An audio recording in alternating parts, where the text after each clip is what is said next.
안녕하세요. 제 이름은 김순이라고 합니다. 정말 큰일 날 뻔했던 제 이야기 좀 들어주세요. 제 나이 70, 이만하면 세상의 쓴맛 단맛은 다 보고 살았다고 자부했습니다. 먼저 간 영감 없이 홀로 아들 경수 하나만 바라보며 악착같이 살아온 세월이었지요. 반듯하게 자라 번듯한 직장에 다니는 아들을 볼 때마다 이제 저 녀석 짝만 만나서 오순도순 사는 것만 보면 더는 바랄 게 없겠다고 입버릇처럼 말하곤 했어요. 그런데 드디어 그날이 온 겁니다. 40이 넘도록 내성적인 성격 탓에 연애 한번 제대로 못하는 것 같아 속을 태우던 아들이 글쎄 결혼하고 싶은 여자가 생겼다며 집으로 데려오겠다는 거 아니겠어요.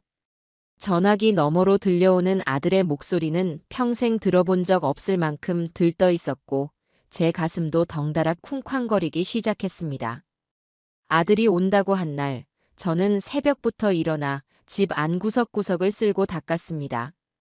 혹여나 며느리감이 될 아가씨에게 늙은이 혼자 사는 집이라고 지저분한 인상을 줄까봐 노심초사했지요.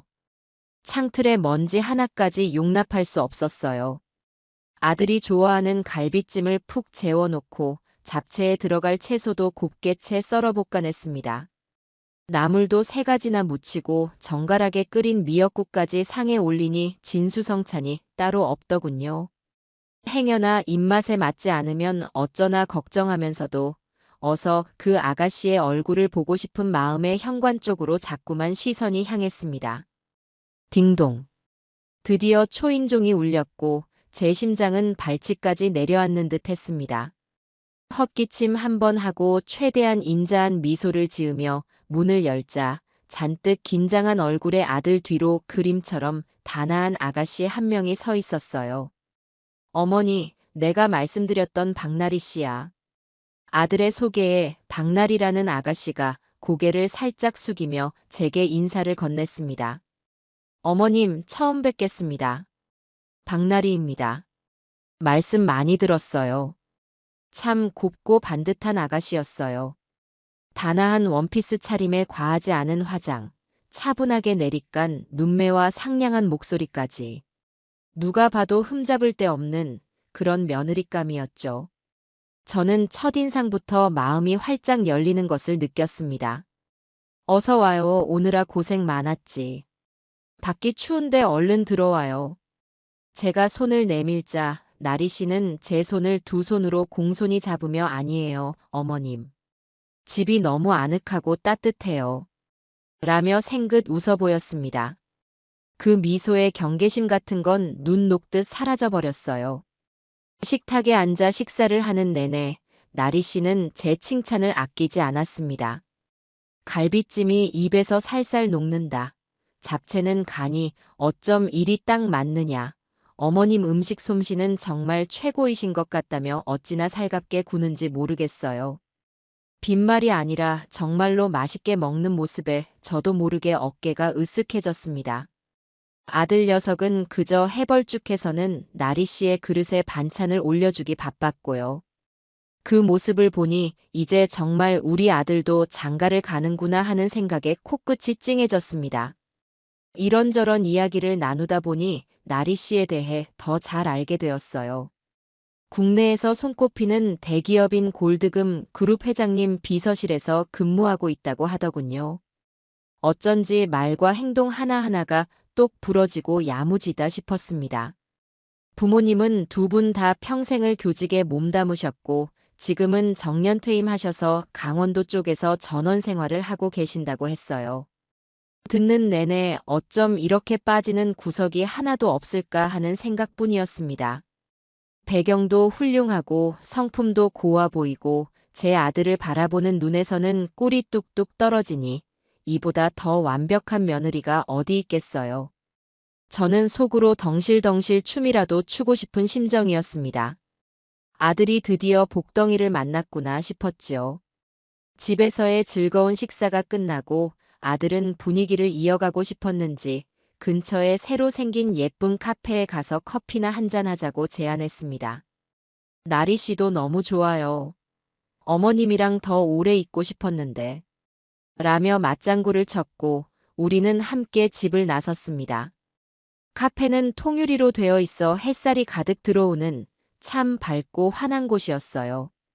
우리는 창가 자리에 자리를 잡고 커피와 달콤한 케이크를 주문했습니다. 나리 씨는 제게 이것저것 질문을 던지며 대화를 주도했어요. 제가 젊었을 때 어떻게 아버님을 만났는지, 아들은 어릴 때 어땠는지, 시시콜콜한 제 옛날 이야기를 어찌나 재미있게 들어주는지 시간 가는 줄 몰랐습니다. 제 아들은 그저 그런 우리 둘의 모습을 흐뭇하게 바라볼 뿐이었죠. 한참 화기애애한 분위기 속에서 대화를 나누고 있을 때였습니다. 갓 20살이 넘어 보이는 앳된 직원이 우리가 주문한 커피를 쟁반에 들고 다가왔어요. 그런데 그 직원의 얼굴이 어딘가 모르게 잔뜩 굳어 있고 손은 미세하게 떨리고 있었습니다.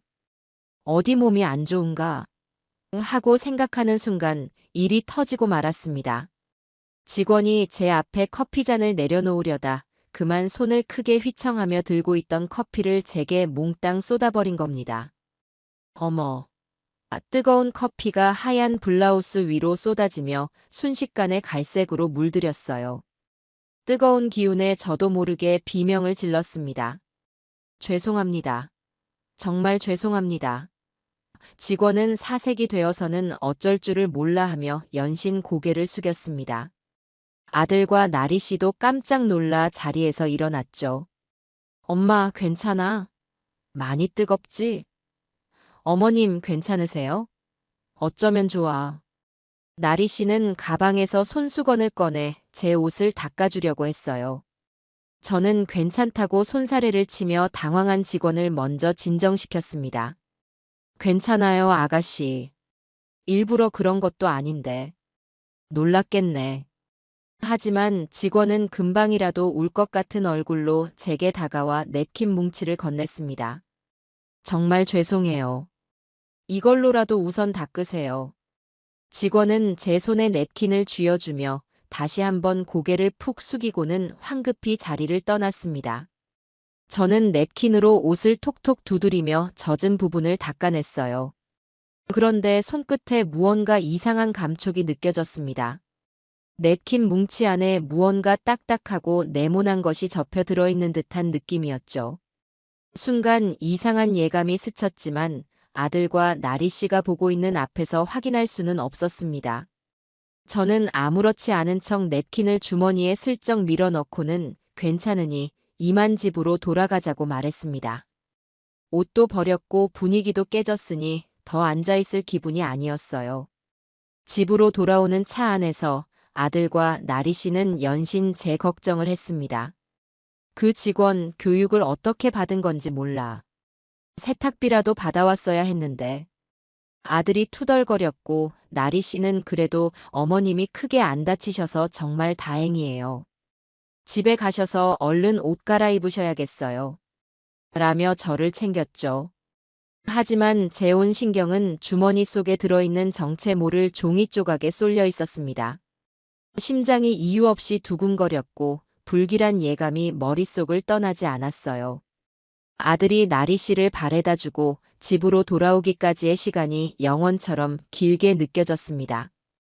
저는 현관문이 닫히자마자 곧장 제 방으로 들어가 문을 잠갔습니다.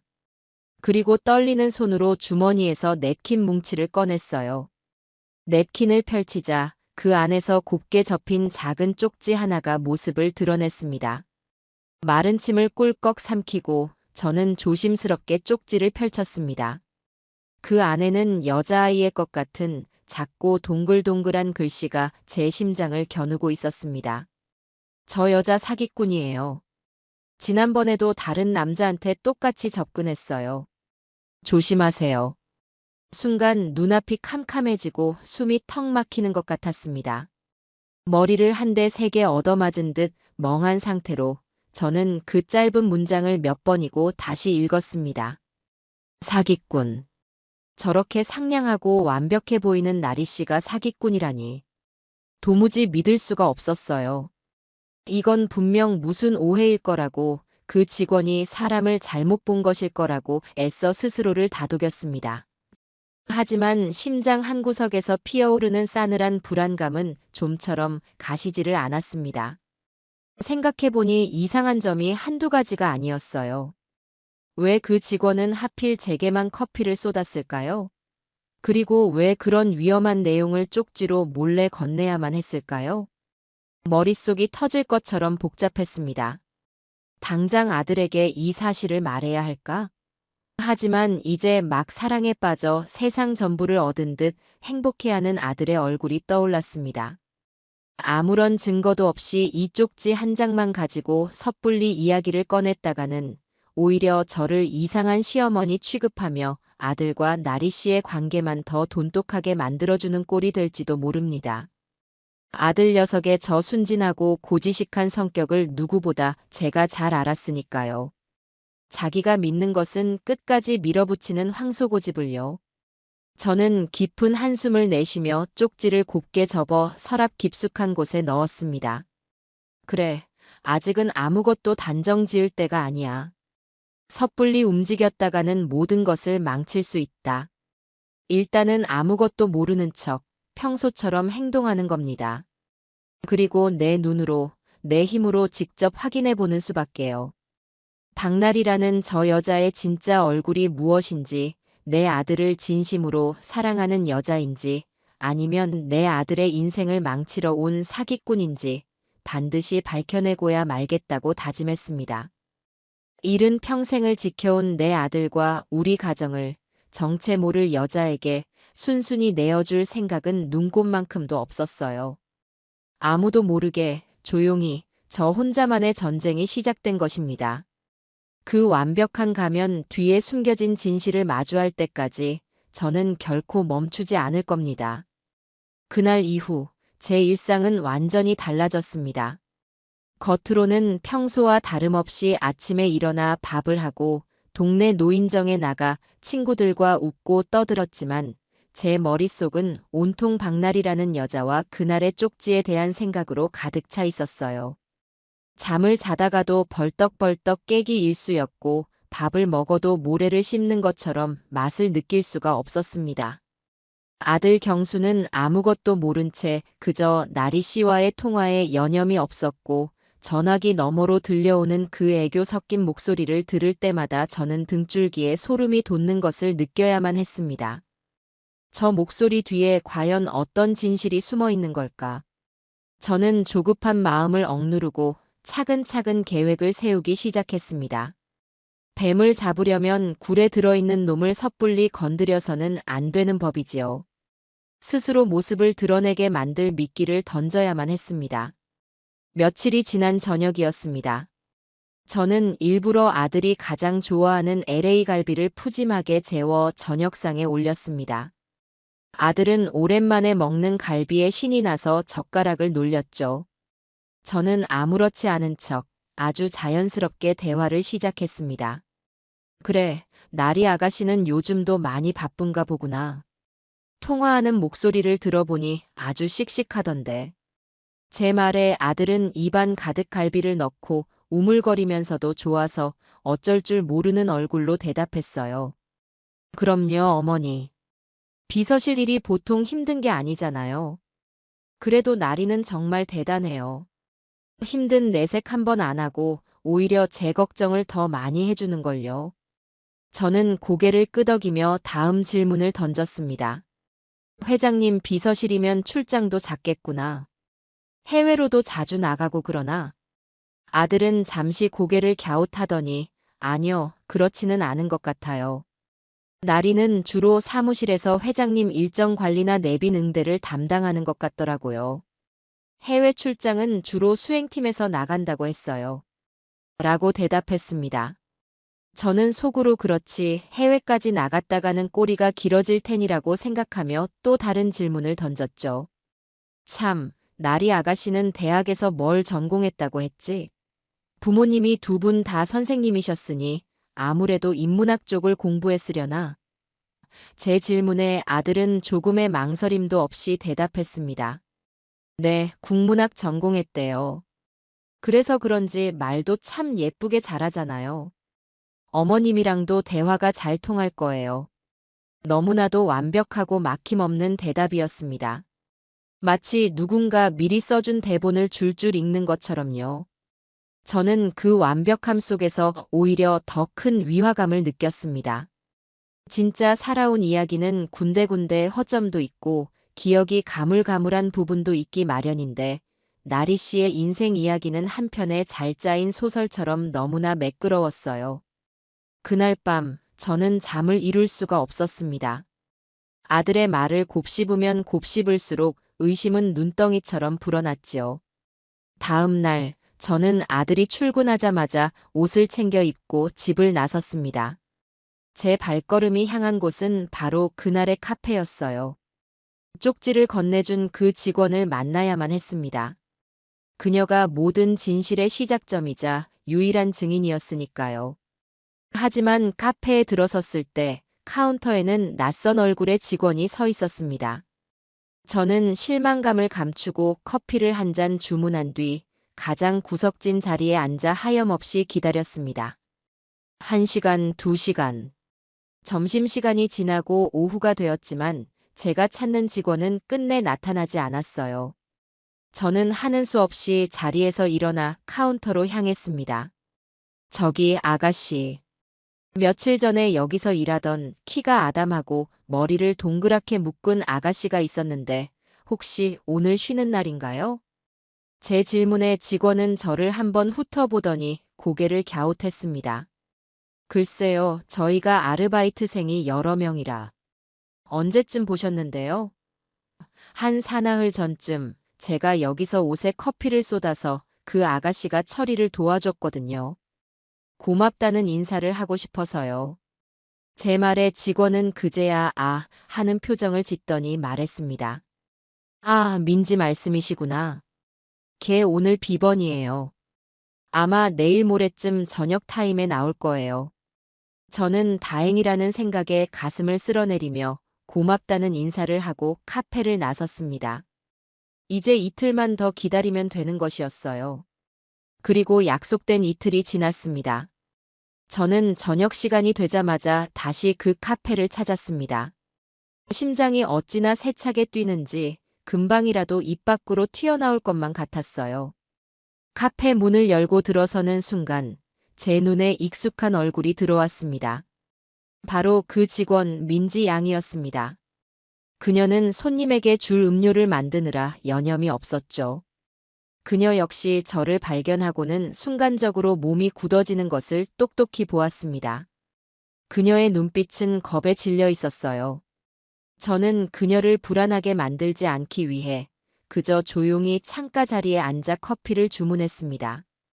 그리고 그녀의 일이 끝나기만을 묵묵히 기다렸습니다. 밤 10시가 넘어 카페 영업이 끝났고 민지 양은 동료들과 함께 밖으로 나왔습니다. 저는 조금 떨어진 곳에서 기다리다가 그녀가 혼자가 되었을 때 조심스럽게 다가갔습니다. 저기 아가씨. 제 목소리에 민지 양은 화들짝 놀라며 뒤를 돌아봤습니다. 저를 확인한 그녀의 얼굴은 새하얗게 질려 있었어요. 왜 그러세요? 걱정 말아요. 해코지 하려는 거 아니에요. 그냥 이야기 좀 하고 싶어서요. 그날 나한테 줬던 쪽지 말이에요. 제 말에 민지 양은 금방이라도 울음을 터뜨릴 것 같은 얼굴로 주변을 두리번거렸습니다. 여기서는 안 돼요. 누가 볼지 몰라요. 그녀의 불안한 모습에 저는 이곳에서 이야기를 나누는 것은 무리라고 판단했습니다. 그럼 어디 조용한 데 가서 이야기할 수 있을까요? 내가 맛있는 거 사줄게요. 저는 민지 양을 데리고 근처 24시 설렁탕 집으로 향했습니다. 뜨끈한 국물이라도 들어가면 온몸과 마음이 좀 풀릴까 싶어서였지요. 우리는 식당 가장 구석진 자리에 마주보고 앉았습니다. 민지 양은 여전히 고개를 푹 숙인 채 손가락만 꼼지락거리고 있었어요. 잠시 후 뚝배기에 담긴 뽀얀 설렁탕이 우리 앞에 놓였습니다. 저는 그녀의 그릇에 깍두기를 듬뿍 얹어주며 부드럽게 말을 건넸습니다. 우선 밥부터 먹어요. 속이 든든해야 이야기도 할 수 있는 거니까. 제 말에 민지 양은 고개를 살짝 끄덕이고는 아주 느릿느릿 수저를 들었습니다.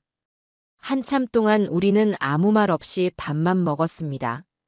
어색한 침묵 속에서 숟가락 부딪히는 소리만이 식당을 채웠죠.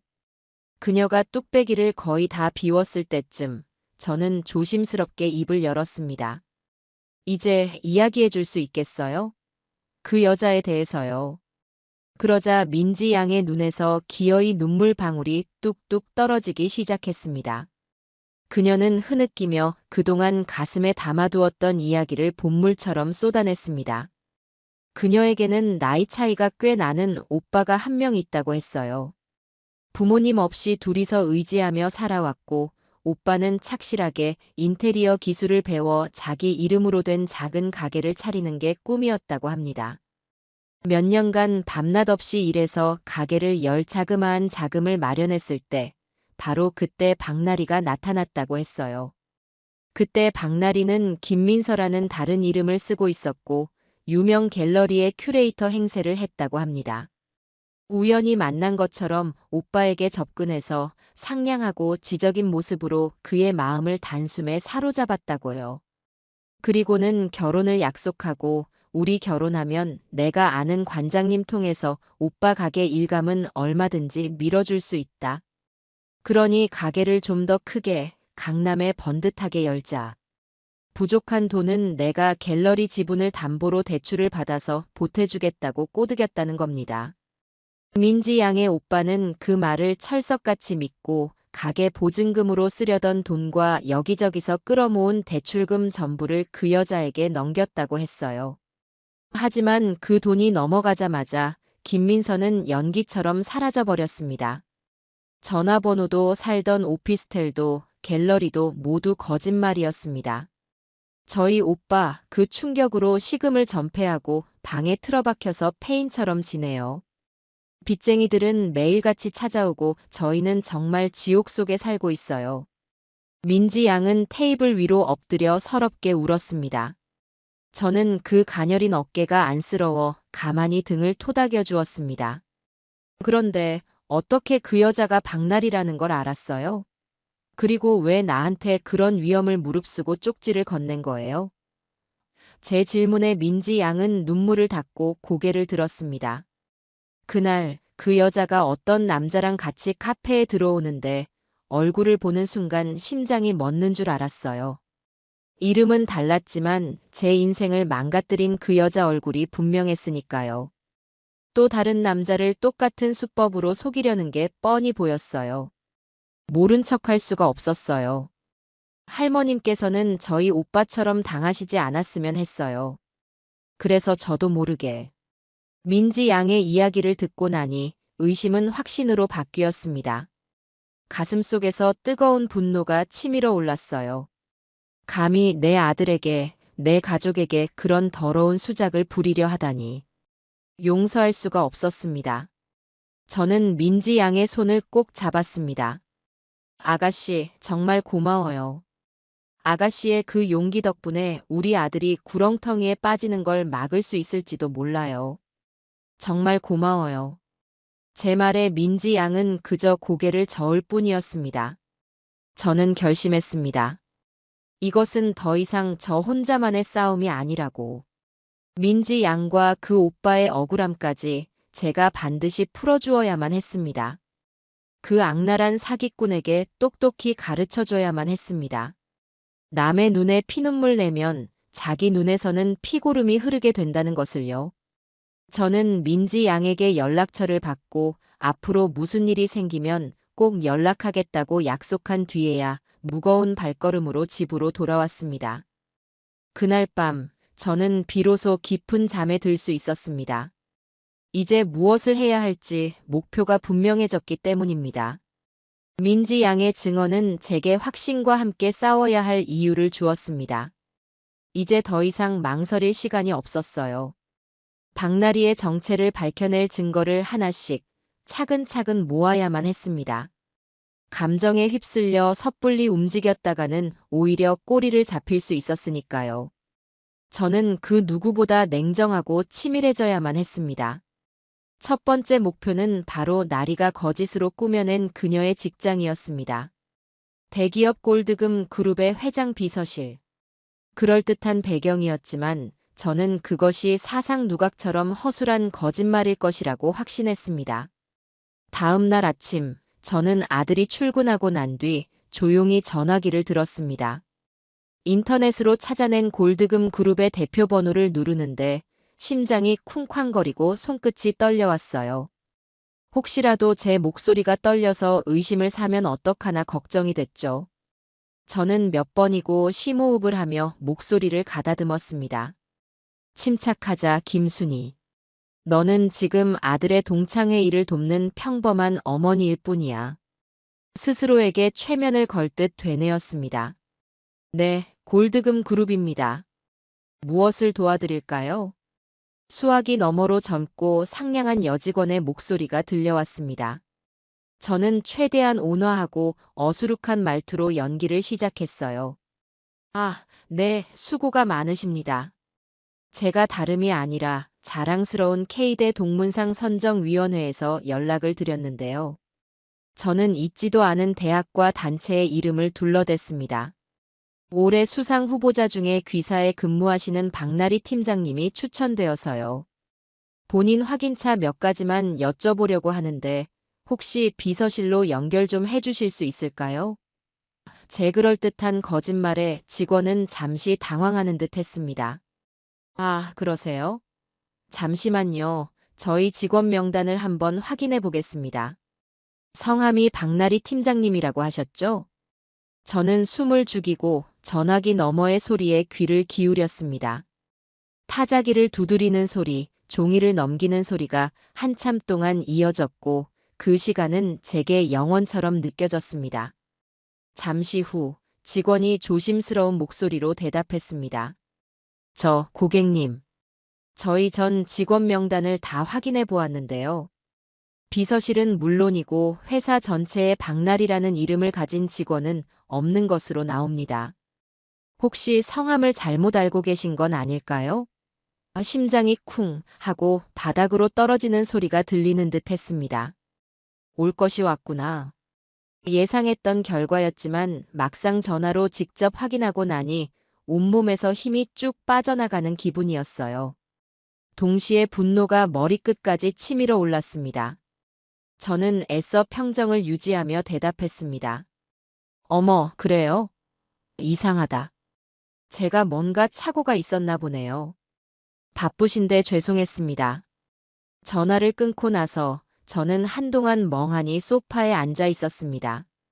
첫 번째 거짓말의 증거가 확보된 순간이었습니다.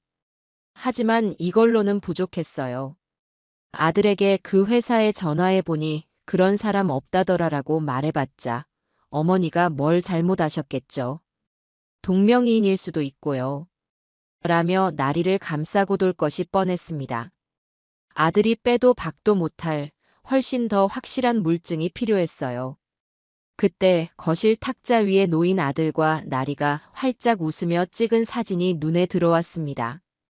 얼마 전 아들이 액자에 넣어두라며 제게 가져다 준 사진이었죠. 문득 며칠 전 텔레비전에서 본 시사 프로그램의 한 장면이 머릿속을 스쳐 지나갔습니다. 사진 한 장만으로 인터넷에서 그 사람의 모든 것을 찾아내는 기술에 대한 내용이었어요. 손녀딸이 그런 걸 아주 잘 다뤘던 기억이 났습니다. 저는 곧바로 초등학교에 다니는 손녀에게 전화를 걸었습니다. 우리 강아지 할머니야. 뭐 하고 있어? 손녀는 제 전화를 받자마 제잘제잘 학교에서 있었던 일을 늘어놓았죠. 저는 한참 동안 손녀의 수다를 들어주다가 본론을 꺼냈습니다. 우리 애기 할머니가 뭐 하나만 물어보자. 할머니 친구가 길 가다가 너무 예쁜 꽃을 사진으로 찍었는데 그 꽃 이름이 뭔지 너무 궁금해하네.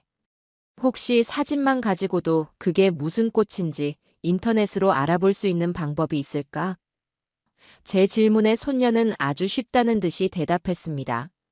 할머니, 그거 이미지로 검색하면 바로 나와요. 내가 지금부터 가르쳐 줄 테니까 스마트폰으로 잘 따라 해봐요. 손녀는 어린아이에게 설명하듯 차근차근 순서를 알려주었습니다. 저는 손녀가 시키는 대로 스마트폰을 조작해 탁자 위에 있는 나리의 사진을 찍어 검색창에 올렸습니다. 잠시 후 제 눈앞에 믿을 수 없는 결과들이 펼쳐지기 시작했습니다.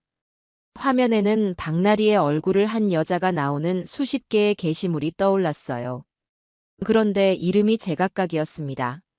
어떤 곳에서는 청담동 갤러리 큐레이터 김민서로, 다른 곳에서는 유학파 출신 인테리어 디자이너 이지혜로, 또 다른 곳에서는 재력가 집안의 막내딸 최유라로 소개되고 있었죠. 그리고 그 각각의 이름 옆에는 제 아들 경수가 아닌 다른 남자들이 처음 보는 제 아들처럼 다정한 모습으로 팔짱을 끼고 있었습니다. 배경은 고급 레스토랑이거나 해외 휴양지 혹은 호화로운 요트 위였어요. 하나같이 돈이 많아 보이는 남자들이었죠. 저는 손을 부들부들 떨며 화면을 넘겼습니다. 그것은 박나리가 지난 몇 년간 얼마나 많은 남자들을 같은 수법으로 속여왔는지를 보여주는 증거의 상이었습니다. 소름이 끼치는 것은 그녀가 각각의 남자에게 맞춰 전혀 다른 사람처럼 행동하고 있었다는 점이었습니다. 어떤 사진에서는 지적이고 우아한 커리어우먼의 모습이었고, 다른 사진에서는 세상 물정 모르는 순수한 부잣집 딸의 모습이었죠. 카멜레온처럼 자유자재로 모습을 바꾸며 남자들의 마음을 홀리고 그들의 재산을 노리는 전문 사기꾼. 그것이 바로 박나리의 진짜 얼굴이었습니다. 저는 증거가 될 만한 사진과 게시물들을 모두 화면 캡처라는 기능으로 저장해 두었습니다. 이제 이 증거들을 언제 어떻게 아들에게 보여줘야 할지, 그리고 어떻게 해야 저 악마 같은 여자를 법의 심판대에 세울 수 있을지 고민해야만 했습니다. 바로 그때 제 휴대전화가 요란하게 울리기 시작했습니다. 화면에 뜬 이름은 박나리 아가씨였습니다. 저는 잠시 망설였습니다. 이 추악한 진실을 마주한 직후에 저 여자의 목소리를 태연하게 들을 자신이 없었어요. 하지만 이내 마음을 다잡았습니다. 연기를 해야 한다. 그 무엇보다 완벽하게 저 여자가 저를 단 한순간도 의심하지 못하도록 만들어야만 한다. 저는 크게 심호흡을 한 번 하고 전화를 받았습니다. 여보세요? 어머님, 전화리예요. 잘 지내셨어요? 수화기 너머로 들려오는 목소리는 여전히 꿀처럼 달콤하고 살가웠습니다. 저는 속에서 치밀어 오르는 역겨움을 꾹꾹 누르며 대답했어요. 어이구, 나리 아가씨구나. 그럼 나는 잘 있지. 아가씨는 바쁠 텐데 별일 없고. 제 대답에 나리는 까르르 웃으며 말했습니다. 그럼요, 어머님. 저는 어머님이랑 경수 씨 생각하면서 힘내고 있어요. 다름이 아니라 어머님. 저희 이제 슬슬 결혼 준비 시작해야 하잖아요. 그래서 말인데 이번 주말에 저랑 같이 예단 보러 가시는 거 어떠세요? 제 친정 어머니는 멀리 계셔서 같이 못 가니 어머님이랑 꼭 같이 가고 싶어서요. 예단.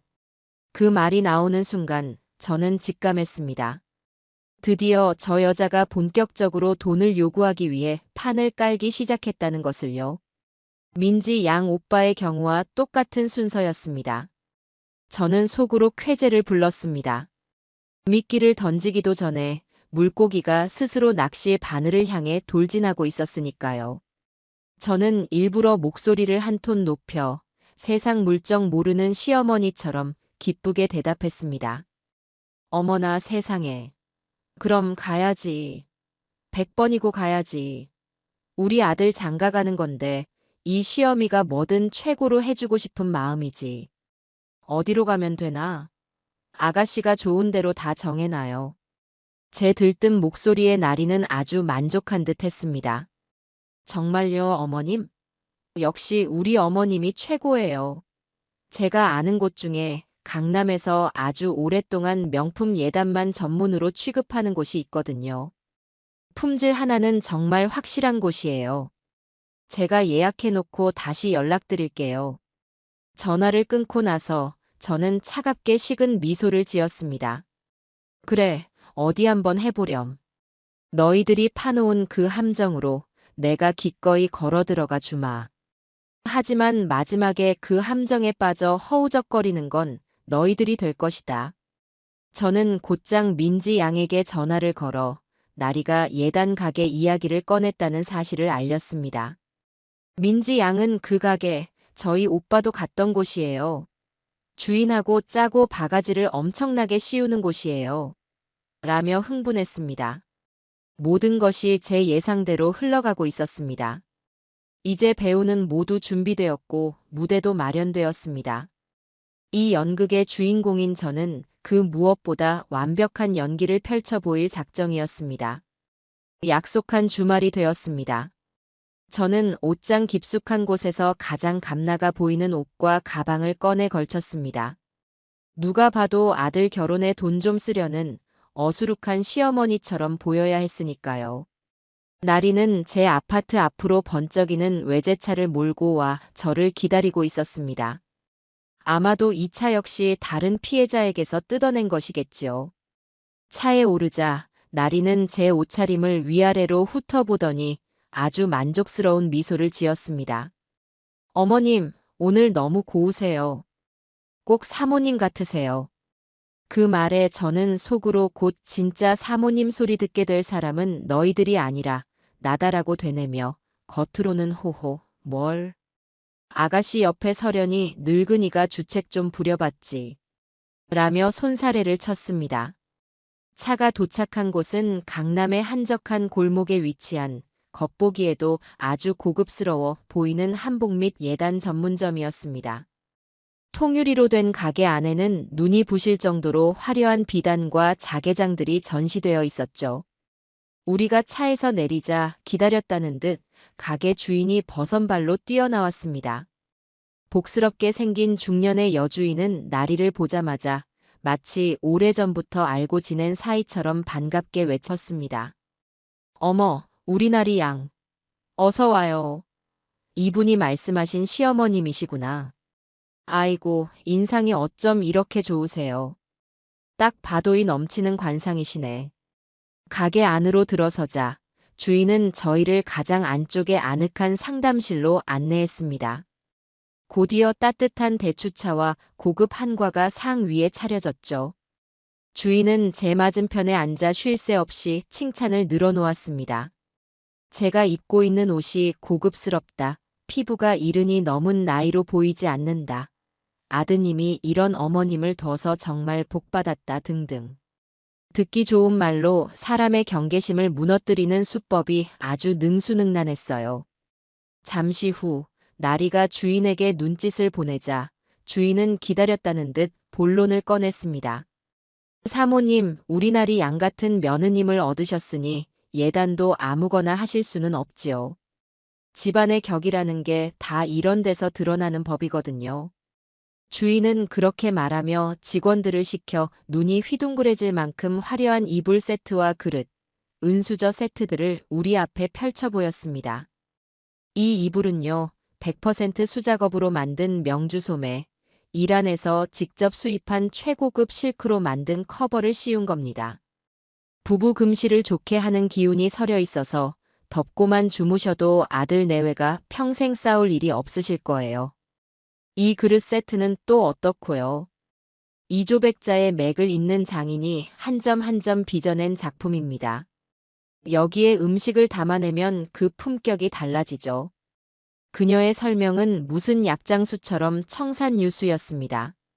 저는 아무것도 모르는 사람처럼 눈을 동그랗게 뜨고 어머나 세상에 정말 그렇게 좋은 거예요?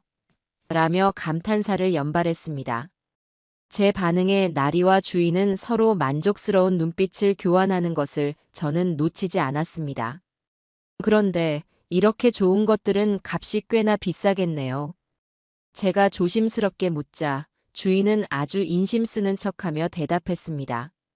원래 이 이불 세트만 해도 저희가 2,500만 원은 받아야 하는데 우리 나리 양 얼굴 봐서 특별히 2천만 원에 맞춰드리고 이 그릇 세트도 원래 1,500만 원인데 1,200만 원까지 해드릴게요. 두 개 같이 하시면 3천만 원에 딱 맞춰드리겠습니다. 터무니없는 가격이었지만 저는 조금도 놀란 척하지 않았습니다.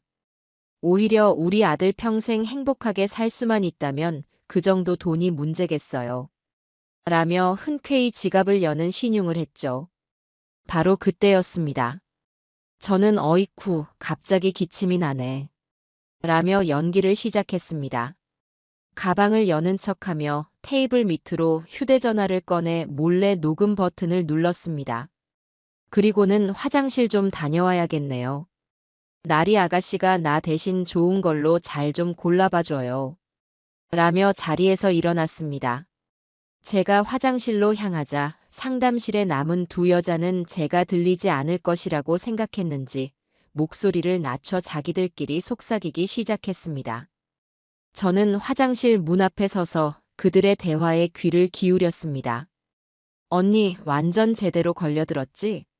저 할망구, 돈 좀 있는 티가 팍팍 나네. 그러게 말이다. 눈빛을 보아하니 세상 물정 아무것도 모르는 것 같아. 이불이랑 그릇 말고 저기 있는 자개장까지 한번 밀어붙여 볼까? 아, 좋지. 저거 하나만 팔아도 우리 한 달은 놀고 먹잖아. 내가 바람 좀 더 잡아볼게. 저는 그들의 대화를 똑똑히 제 휴대전화에 담았습니다. 이것은 그들이 한 통속이라는 것을 증명하는 빼도 박도 못할 증거가 될 것이었습니다. 잠시 후 저는 아무것도 모르는 얼굴로 상담실로 돌아왔습니다. 그리고는 나리가 권하는 대로 3천만 원짜리 예단 세트를 그 자리에서 카드로 결제했습니다. 삑소리와 함께 결제가 완료되자 나리와 주인의 얼굴에는 숨길 수 없는 희색이 만연했습니다. 저는 그들의 탐욕스러운 얼굴을 마음속 깊이 새겨두었습니다. 가게를 나오면서 저는 나리의 어깨를 두드리며 말했습니다. 오늘 아가씨 덕분에 좋은 물건 잘 샀네. 고마워요. 나리는 별 말씀을요, 어머님. 다 어머님이 통이 크신 덕분이죠. 라며 제 손을 살갑게 잡았습니다. 그 손의 감촉이 마치 끈적끈적한 뱀의 그것처럼 느껴져 온몸에 소름이 돋았습니다. 그날 저녁 집으로 돌아온 아들의 얼굴은 그 어느 때보다 어둡고 수심이 가득했습니다. 평소 같으면 나리와의 데이트는 어땠냐, 예단은 좋은 걸로 했냐며 신이 나서 물어봤을 텐데 오늘은 소파에 앉아 땅이 꺼져라 한숨만 내쉬고 있었어요. 저는 아들 옆에 조용히 다가가 앉았습니다.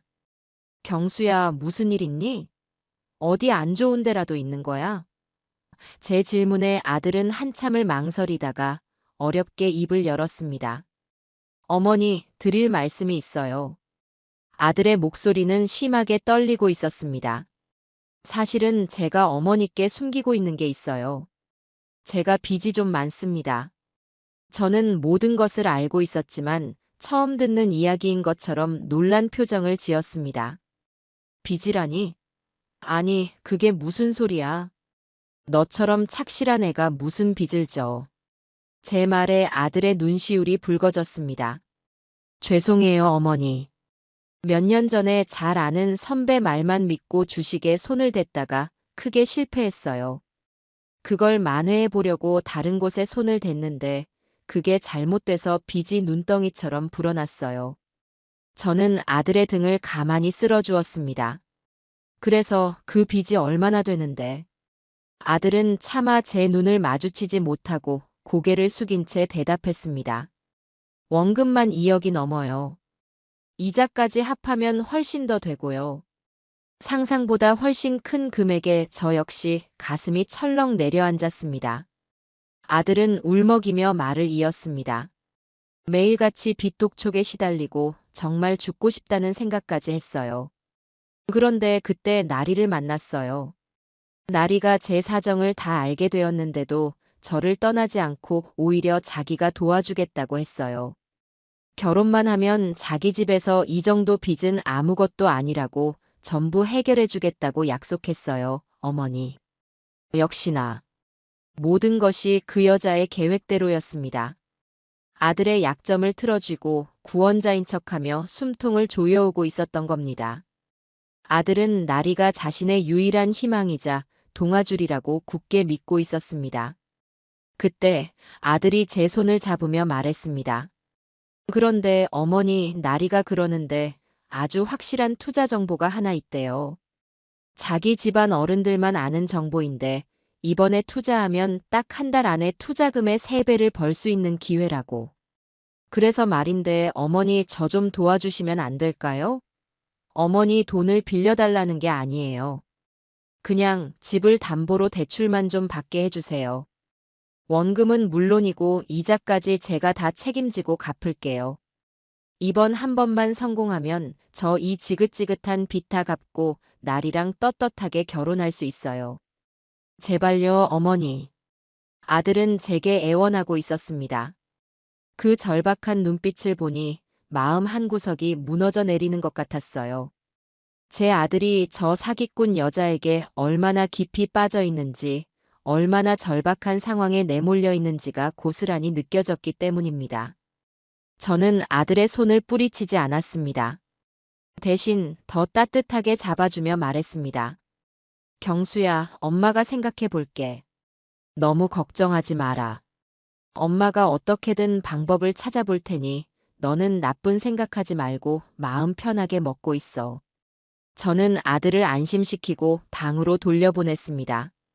그리고 혼자 남아 차갑게 식은 거실의 공기를 마셨습니다. 이제 더 이상 지체할 시간이 없었습니다. 그들이 제 아들에게 더 깊이 마술을 뻗치기 전에 이 모든 것을 끝내야만 했습니다. 이제 반격의 시간이었고 그 무대는 제가 직접 만들 참이었습니다.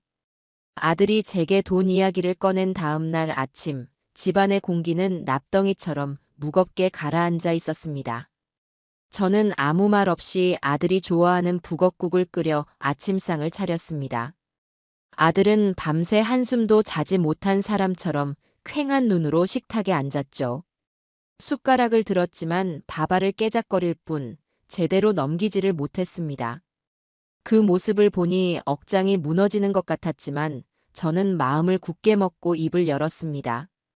여기서 제가 흔들리면 제 아들은 정말 벼랑 끝으로 떨어질 테니까요. 경수야. 제 부름에 아들이 천천히 고개를 들었습니다. 저는 아들의 눈을 똑바로 바라보며 말했어요. 너가 어젯밤에 말한 투자 말이다. 엄마가 곰곰이 생각해봤는데 그건 안 되겠다. 제 단호한 말에 아들의 얼굴이 순식간에 굳어졌습니다. 어머니, 왜요? 제가 다 설명했잖아요.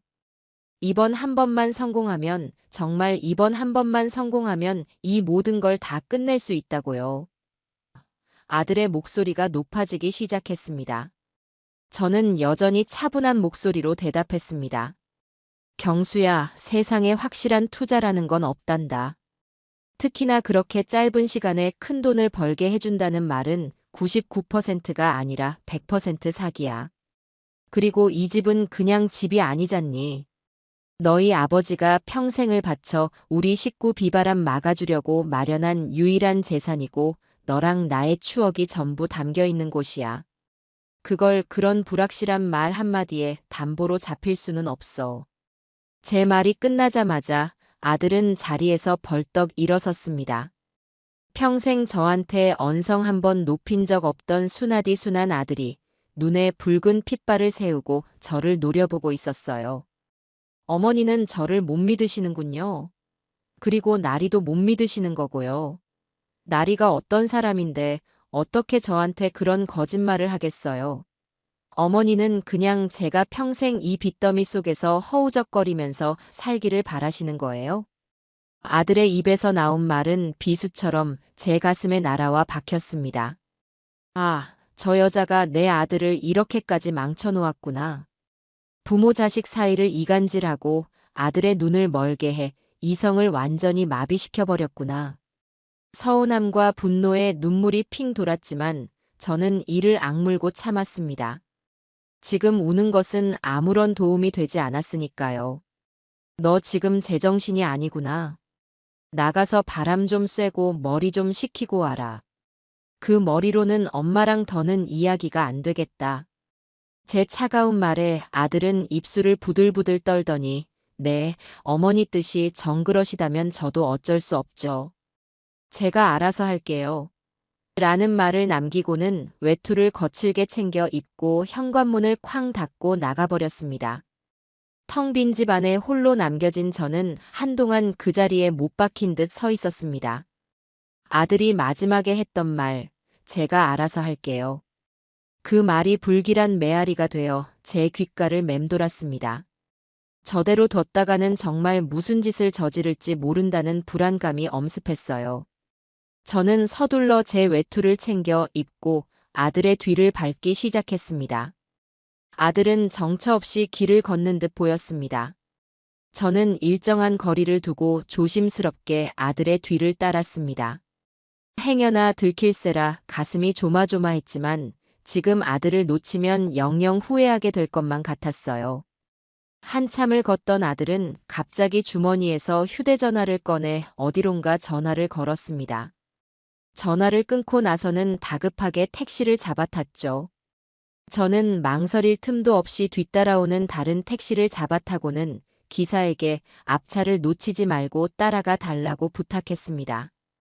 택시는 한참을 달려 으슥하고 낡은 상가 건물들이 즐비한 후미진 동네로 접어들었습니다. 아들이 내린 곳은 간판도 제대로 없는 낡은 5층짜리 상가 건물 뒤편의 주차장이었어요. 저는 택시비를 계산하고 건물 기둥 뒤에 몸을 숨긴 채 아들의 행동을 살폈습니다.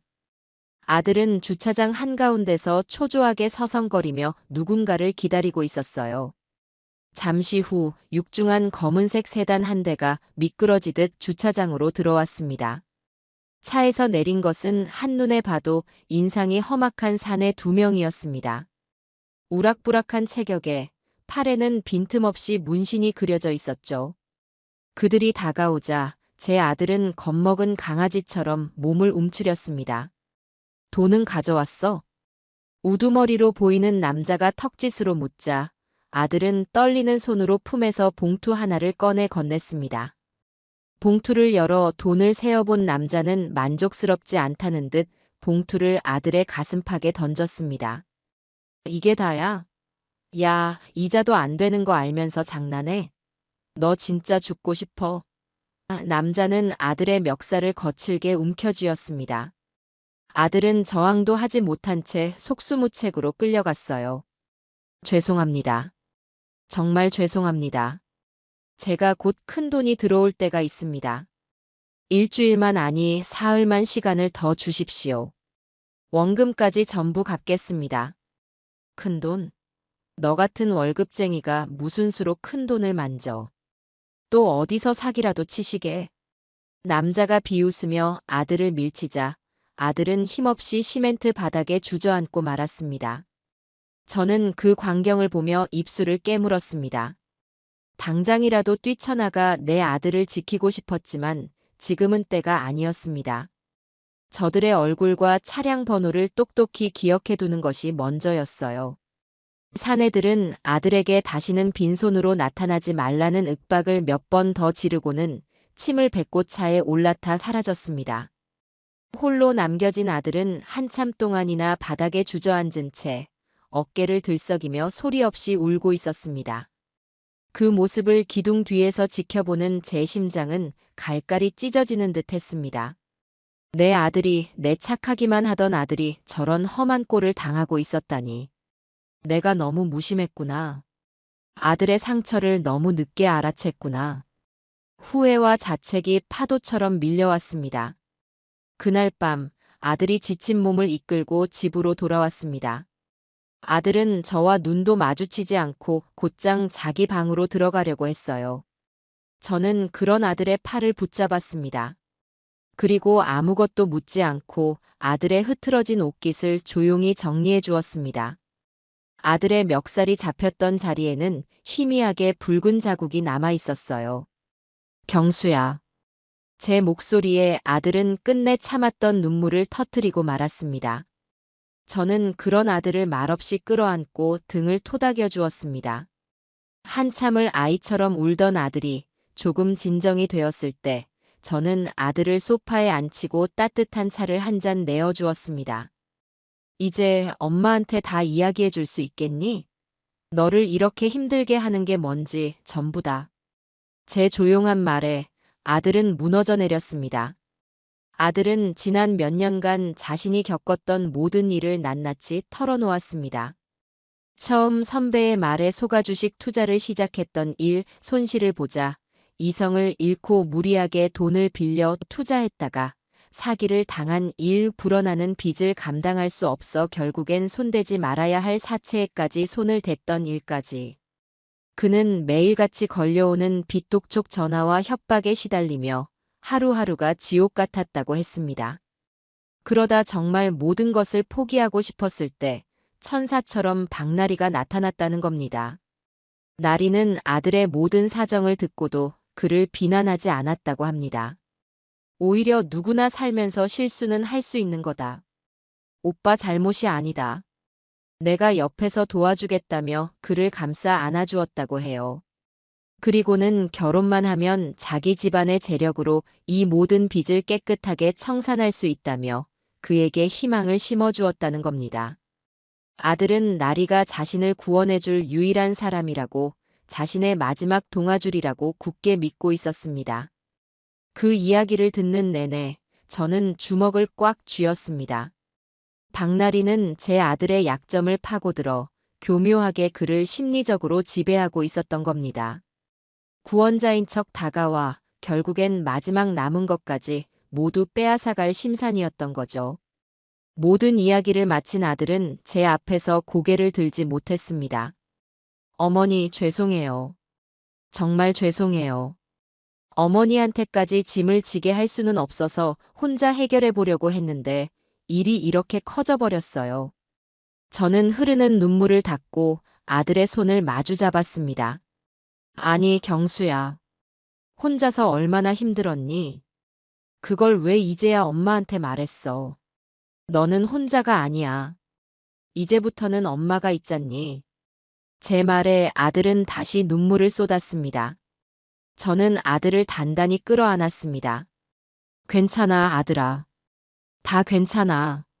지금이라도 엄마한테 말해줘서 고맙다. 이제부터는 엄마만 믿어. 이 엄마가 너를 괴롭히는 그놈들 전부 다 너의 인생에서 깨끗하게 치워줄 테니 너는 아무 걱정하지 마라. 그 순간 제 마음속의 슬픔과 아들에 대한 미안함은 차가운 분노와 강철 같은 결의로 바뀌고 있었습니다. 내 아들을 이렇게 만든 자들, 그 누구도 용서하지 않으리라. 반드시 그 대가를 치르게 만들 거야. 제 인생을 건 마지막 싸움이 이제 막 시작되고 있었습니다. 아들이 모든 것을 털어놓은 그날 밤, 우리 모자는 밤이 새도록 이야기를 나누었습니다. 저는 아들을 다그치거나 비난하지 않았습니다. 대신 그의 이야기를 잠자코 들어주고 그의 아픔에 공감해 주었죠. 그가 얼마나 외롭고 무서웠을지, 그 지옥 같은 시간을 어떻게 홀로 견뎌왔을지를 생각하니 가슴이 미어졌습니다. 아들은 제 위로에 조금씩 안정을 되찾아갔고 잿빛이었던 그의 얼굴에도 아주 조금이나마 혈색이 돌기 시작했습니다. 동이틀 무렵 저는 아들에게 앞으로 우리가 어떻게 해야 할지에 대한 계획을 설명하기 시작했습니다. 경수야, 이제부터는 연극을 해야 한다. 제 말에 아들은 의아한 표정을 지었습니다. 연극이라니요, 어머니? 그래, 연극. 너는 아무것도 모르는 여전히 박나리라는 여자에게 푹 빠져서 엄마를 설득하려는 아들 역할을 계속해야 해. 그리고 나는 아들의 성화에 못 이겨 결국엔 마음이 돌아선 돈 많은 어수룩한 늙은이 역할을 할 거야. 저는 아들에게 박나리가 사기꾼이라는 증거들, 즉 민지 양의 이야기와 제가 찾아낸 인터넷상의 다른 이름들, 그리고 예단 가게에서의 녹취 파일에 대해 모두 이야기해 주었습니다. 아들은 충격과 배신감에 한동안 말을 잇지 못하더니 이내 분노로 얼굴을 붉혔습니다. 그런 어떻게 사람이 그럴 수가 있어요. 그러니 정신 똑바로 차려야 한다. 지금 너가 배신감에 휩싸여 박나리에게 따지기라도 하는 날엔 그 여자는 연기처럼 사라져 버릴 거고 우리는 저들을 잡을 기회를 영영 놓치게 되는 거야. 민지 양 오빠처럼 우리도 그냥 또 한 명의 피해자가 되고 마는 거라고. 알겠니? 제 설명에 아들은 주먹을 불끈 쥐며 고개를 끄덕였습니다. 그의 눈빛은 더 이상 절망이 아닌 복수심으로 불타오르고 있었습니다. 네, 어머니. 이제 어떻게 해야 할지 알겠어요. 어머니 말씀대로 할게요. 그 여자가, 그리고 그놈들이 제 인생을 망가뜨린 대가를 반드시 치르게 만들 거예요. 아들의 눈에서 결의를 확인한 저는 비로소 안도의 한숨을 내쉴 수 있었습니다. 이제 제 곁에는 든든한 아군이 생긴 셈이었으니까요. 다음 단계는 우리의 동맹을 더 확장하는 것이었습니다. 저는 곧바로 민지 양에게 연락을 취했습니다. 어젯밤 아들에게 모든 것을 털어놓았고, 이제 우리 모자가 힘을 합쳐 그들과 싸우기로 했다는 사실을 알렸습니다. 그리고 제가 그동안 수집한 증거들에 대해서도 이야기해 주었죠. 수화기 너머의 민지 양은 잠시 동안 아무 말이 없더니 이내 떨리는 목소리로 말했습니다. 정말이세요, 아주머님? 정말 그 사람들을 잡을 수 있을까요? 그럼 잡을 수 있고 말고 반드시 잡아야지. 그래서 말인데 아가씨 도움이 좀 더 필요해요. 혹시 그 사기단에 대해 더 아는 건 없나요? 예를 들면 박나리 말고 다른 공범이라던가 그들이 주로 어디서 활동하는지 같은 것들요. 제 질문에 민지 양은 한참을 망설이는 듯 했습니다. 아마도 보복에 대한 두려움 때문이겠지요. 저는 그녀를 안심시키고 싶었습니다. 아가씨, 많이 무섭고 떨리는 거 알아요. 하지만 이대로 두면 저놈들은 앞으로도 아가씨 오빠 같은 피해자들을 계속 만들어낼 거야. 우리가 여기서 끊어내야만 해. 내가 아가씨랑 아가씨 오빠 절대로 다치지 않게 지켜줄게요. 나 한번 믿어봐요. 제 진심이 통했던 걸까요? 민지 양은 깊은 한숨을 내쉰 뒤 어렵게 입을 열었습니다. 사실 저희 오빠가 당하기 직전에 그 여자가 통화하는 걸 우연히 들은 적이 있대요. 청움 개발이라는 회사 이름을 몇 번이나 이야기하면서 회장님이라는 사람한테 진행 상황을 보고하더랍니다. 청움 개발. 그리고 회장님. 드디어 몸통에 실마리가 잡히는 순간이었습니다. 박나리는 그저 미끼 역할을 하는 행동대원일 뿐, 그 뒤에는 이 모든 것을 지휘하는 총책, 회장님이 있었던 겁니다. 저는 민지 양에게 청움 개발이라는 회사에 대해 아는 것이 더 있는지 물었습니다. 오빠가 나중에 정신을 차리고 그 회사에 대해 알아봤는데 서류상으로는 아주 깨끗한 부동산 개발 및 투자 자문 회사로 되어 있었대요. 사무실도 강남 한복판의 번듯한 빌딩에 있고요. 워낙 합법적인 회사처럼 꾸며놔서 경찰에 신고해도 증거 불충분으로 수사조차 제대로 안 해줬다고 했어요. 민지 양의 말은 제게 아주 중요한 정보를 주었습니다. 그들은 합법적인 회사를 방패막이 삼아 뒤로는 교묘하게 사기 행각을 벌이고 있었던 겁니다. 그러니 그들을 잡기 위해서는 그들의 소굴인 청움 개발의 심장부로 직접 들어가는 수밖에 없었습니다. 저는 민지 양에게 정말 고맙다고 아주 중요한 정보를 주었다고 몇 번이나 인사를 하고 전화를 끊었습니다. 그리고는 곧바로 인터넷으로 청움 개발이라는 회사를 검색해 보았죠. 민지 양의 말대로 그 회사는 아주 그럴듯한 홈페이지까지 갖추고 있었습니다. 고객과의 신뢰를 최우선으로 생각하는 기업, 부동산 투자의 새로운 미래를 엽니다. 같은 번지르르한 문구들이 화면을 가득 채우고 있었어요. 회사 연역이나 사업 실적 같은 것들도 아주 정교하게 조작되어 있었습니다. 하지만 제 눈에는 그 모든 것이 역겨운 위선으로 보일 뿐이었습니다. 저는 손에 쥔 새로운 무기, 청움 개발이라는 정보를 가지고 다음 계획을 세우기 시작했습니다. 이제 저들이 원하는 것을 먼저 제안할 차례였습니다. 바로 제 아들이 말했던 아주 확실한 투자 정보라는 미끼를 제가 먼저 덥석 무는 척하는 것이었죠. 저는 아들을 불렀습니다. 경수야, 지금 당장 박나리한테 전화를 걸어라. 그리고 이렇게 말해. 엄마가 드디어 마음을 돌리셨다. 예단 산 것 때문에 기분이 좋으신지 이왕 이렇게 된 거 너희가 말한 그 투자에 한번 참여해보고 싶어 하신다라고. 최대한 기쁘고 흥분한 목소리로 알겠지? 아들은 제 지시대로 박나리에게 전화를 걸어 제가 시킨 대로 완벽한 연기를 펼쳤습니다. 수화기 너머로 박나리의 흥분한 목소리가 희미하게 들려왔어요. 잠시 후 전화를 끄는 아들이 제게 엄지손가락을 치켜 세웠습니다. 어머니, 완전히 넘어왔어요. 자기가 직접 저희 어머니께 전화드려서 자세하게 설명하고 싶다고 길길이 날뛰던데요. 저는 만족스러운 미소를 지었습니다. 모든 것이 순조로웠습니다. 덫은 놓였고 사냥감은 신이 나서 덫을 향해 달려오고 있었습니다. 저는 휴대전화에 적힌 청홈 개발이라는 네 글자를 내려다보았습니다. 기다려라. 이 김순이가 너희들의 그 더러운 소굴을 뿌리째 뽑아주마. 제 마음속에서는 이미 전쟁의 북소리가 요란하게 울려 퍼지고 있었습니다. 이제 이 지긋지긋한 연극을 끝낼 마지막 조력자를 찾아 나설 때였습니다. 든든한 아들과 용감한 민지 양이라는 아군을 얻었지만 이것만으로는 부족했습니다. 저들은 단순한 사기꾼이 아니라 합법적인 회사를 방패로 삼고 뒤로는 사채업자들까지 동원하는 거대한 범죄 조직이었으니까요.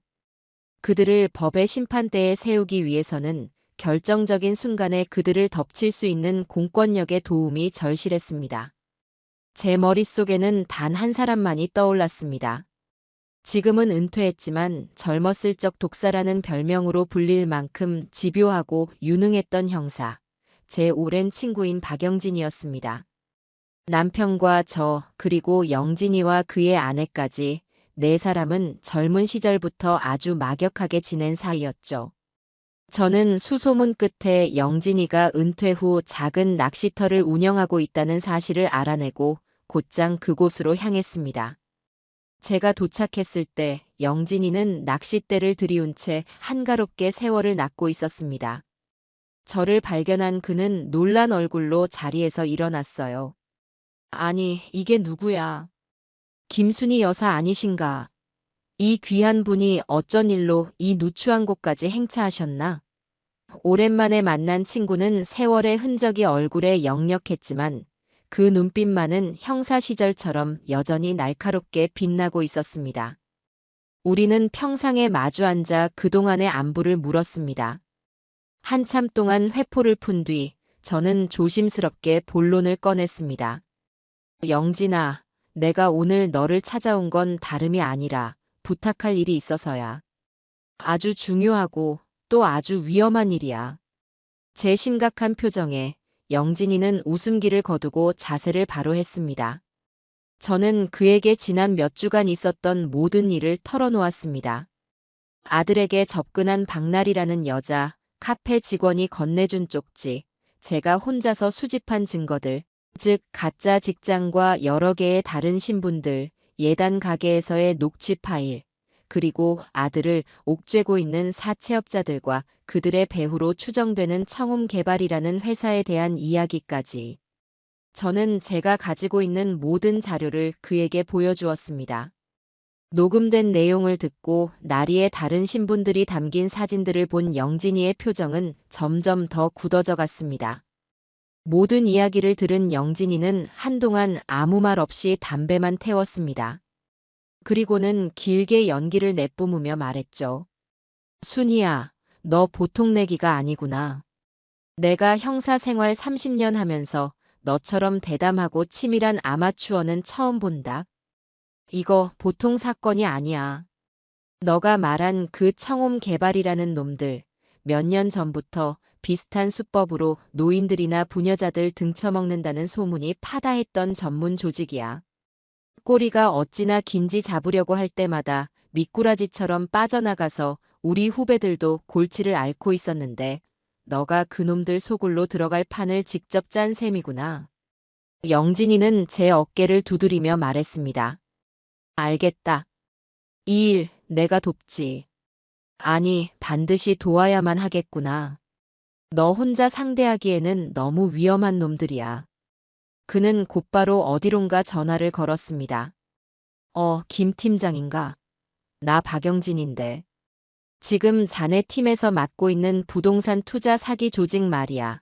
내가 아주 확실한 미끼를 하나 물었는데. 이건 월척 정도가 아니라 고래를 낚을 수 있는 기회야. 영진이는 수화기 너머의 후배 형사와 한참 동안 이야기를 나누었습니다. 그리고는 전화를 끊고 제게 말했죠. 됐다. 내가 가장 믿는 강력팀 후배다. 일단 내가 그놈들 소굴로 들어가는 날, 밖에서 모든 준비를 마치고 대기하고 있기로 했다. 그놈들이 계약서에 도장을 찍고 돈이 오가는 결정적인 순간에 들이닥쳐서 현행범으로 모조리 체포할 계획이야. 드디어 마지막 퍼즐 조각이 맞춰진 순간이었습니다. 든든한 지원군까지 얻게 되자 저는 천군만마를 얻은 것처럼 마음이 든든해졌습니다. 저는 영진이에게 몇 번이고 고맙다고 인사를 하고 낚시터를 나섰습니다. 집으로 돌아오는 길, 제 휴대전화가 울렸습니다. 박날이었습니다. 드디어 때가 된 것입니다. 어머님, 전날이에요. 경수 씨한테 말씀드렸어요. 저희와 함께 해주시기로 결정하셨다면서요? 정말 감사해요, 어머님. 저는 연습한 대로 탐욕에 눈이 먼 어리석은 노인처럼 한껏 들뜬 목소리로 대답했습니다. 호호, 뭘. 나도 이제 늙었는데 남은 인생 돈 걱정 없이 떵떵거리면서 한번 살아봐야지. 우리 아들 빚도 갚아주고 나도 좋은 차 한번 굴려보려면 그 정도 투자는 해야 하지 않겠어? 제 말에 나리는 신이 나서 제잘거렸습니다. 그럼요, 어머님. 정말 잘 생각하셨어요. 마침 저희 집안의 투자를 총괄하시는 외삼촌께서 어머님의 이야기를 들으시더니 아주 좋은 기회라며 꼭 한번 직접 뵙고 싶어 하세요. 어머님께만 특별히 공개하는 투자 정보라고요. 혹시 내일 시간 괜찮으세요? 저희 회사 사무실에서 뵙고 싶다고 하시네요. 외삼촌. 민지 양이 말했던 바로 그 회장님이 분명했습니다. 놈들이 드디어 모습을 드러내기 시작한 겁니다. 어머나 그래. 그렇게 높으신 분이 나 같은 늙은이를 직접 만나주시겠다니 이거 영광인걸. 그럼 내일 가야지. 내일 오후 2시쯤 어때? 네, 좋아요, 어머님. 그럼 내일 오후 2시에 저희 청움 개발 사무실에서 뵙는 걸로 알겠습니다. 제가 주소는 문자로 보내드릴게요. 전화를 끊고 저는 곧바로 영진이에게 문자를 보냈습니다. 내일 오후 2시 청움 개발. 모든 준비는 끝났습니다. 저는 옷장 문을 열었습니다. 내일 입고 갈 옷을 골라야 했지요. 제 인생에서 가장 중요한 연극 무대에 오를 배우처럼 저는 신중하게 의상을 골랐습니다. 가장 화려하고 가장 값비싸 보이고 그리고 가장 어수룩해 보이는 옷으로요. 그리고는 거울 앞에 서서 제 자신을 비춰보았습니다. 거울 속에는 그저 평범하고 약해 보이는 늙은 할머니 한 명이 서 있었지만 그 눈빛만은 그 어느 때보다 차갑고 결연하게 빛나고 있었습니다. 그래, 마음껏 비웃어라. 실컷 나를 비웃고 깔보아라. 내일 너희들의 그 오만한 웃음이 절망의 비명으로 바뀌게 될 테니. 저는 거울 속의 저에게 조용히 속삭였습니다. 마침내 심판의 날이 밝아오고 있었습니다. 결전의 날 아침이 밝았습니다. 밤새 잠을 설쳤지만 정신은 그 어느 때보다 또렷했어요. 식탁에 마주 앉은 아들 경수의 얼굴에도 긴장감이 역력했습니다. 하지만 지난번처럼 절망에 빠진 어두운 얼굴이 아니었어요. 이제는 같은 목표를 향해 함께 나아가는 동지로서 그 눈빛에는 비장한 결이마저 서려 있었죠. 저는 말없이 아들의 밥그릇에 따뜻한 묵국을 한 그릇 더 퍼주었습니다. 든든히 먹어둬라. 오늘 긴 하루가 될 테니. 아들은 아무 말 없이 고개를 끄덕이고는 묵묵히 숟가락을 들었습니다. 우리의 식탁에는 더 이상 무거운 침묵이 아닌 폭풍전야의 고요함이 흐르고 있었습니다. 약속 시간이 가까워 오자 저는 작전 수행을 위한 준비를 시작했습니다. 며칠 전부터 고심해서 골라두었던 의상을 꺼내 입었습니다. 자수정이 박힌 화려한 보라색 벨벳 투피스에 목에는 어울리지도 않는 굵은 진주 목걸이를 걸었습니다. 손목에는 금장 시계를 차고 악어 가죽 질감이 나는 번쩍이는 핸드백을 들었죠. 누가 봐도 갑자기 돈벼락을 맞아 흥청망청 돈 쓸 궁리만 하는 교양 없고 촌스러운 졸부 할머니의 모습, 바로 그것이었습니다. 거울 앞에 선 제 모습이 우스꽝스러워 헛웃음이 나왔지만 이것이야말로 저들을 완벽하게 속일 수 있는 최고의 위장이었습니다. 아들 역시 일부러 평소에 잘 입지 않는 몸에 꽉 끼는 어색한 양복을 차려입었습니다. 어머니의 재력에 덩달아 신이 나서 안절부절 못하는 철없는 아들의 모습, 그 자체였죠. 집을 나서기 직전 제 가슴에는 친구 영진이가 연결해준 형사들이 달아준 브로치 모양의 초소형 녹음기 겸 위치 추적기가 단단히 고정되었습니다. 옷깃 너머로 느껴지는 차가운 금속의 감촉이 제게 용기를 불어넣어주는 것 같았어요. 우리는 일부러 평소에 타던 아들의 낡은 국산차 대신 콜택시를 불렀습니다. 가장 비싼 검은색 대형 세단으로요. 차에 오르는 순간부터 우리의 연극은 이미 시작된 것이었습니다. 청홈 개발이 입주한 강남의 초고층 빌딩은 그 위용만으로도 사람을 압도하는 듯 했습니다. 번쩍이는 황금빛 회전문을 지나 로비에 들어서자 잘 차려입은 사람들이 바쁘게 오가는 모습이 보였습니다. 이들 중 몇몇 역시 저 사기단의 일원이겠지요. 약속된 층에 내리자 청홈 개발이라는 고급스러운 금장 간판이 우리를 맞았습니다.